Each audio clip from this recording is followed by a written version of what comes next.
Take your stinking paws off me, you damn dirty ape!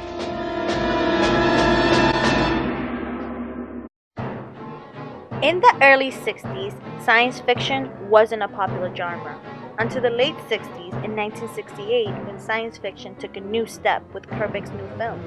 However, during the same year, another science fiction came out, and it was Planet of the Apes. This film became a franchise and definitely an all-time best science fiction film.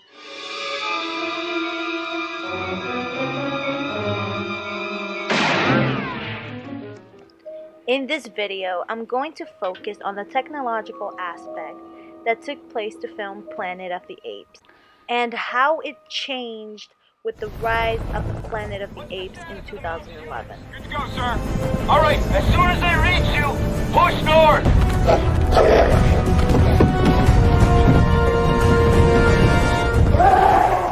Originally, the 1968 film was supposed to take place in a futuristic world, where the buildings was high and there was flying cars. But they did not have the money or the technology to have special effects to make that happen.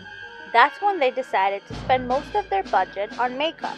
They had some ideas on how they would look, but they were just worried about it looking funny and people wouldn't take the film seriously.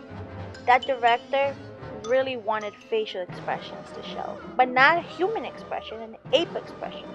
The actors had a really rough time trying to act through the mask, but eventually a makeup artist, John Chambers, created a prosthetic mouth that can withstand a lot of movement and still look good. And who can forget the jaw-dropping ending where Taylor finds out he was on Earth the whole time?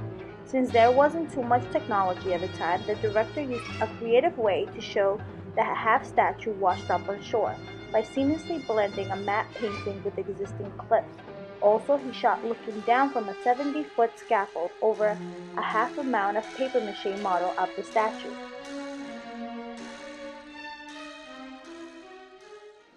You maniacs!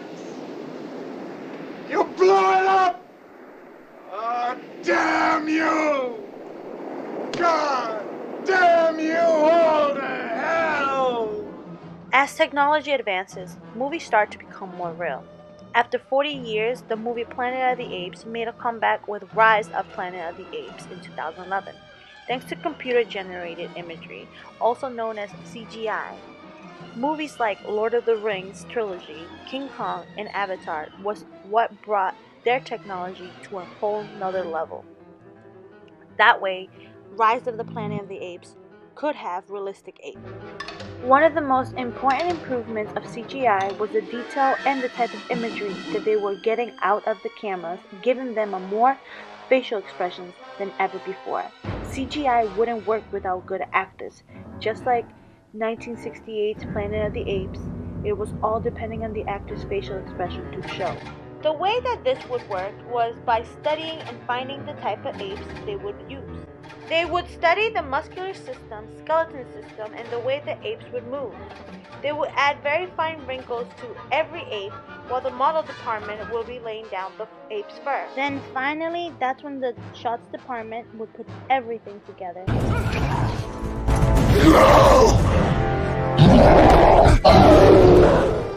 Rise of the Planet of the Apes did something that has never have been done before.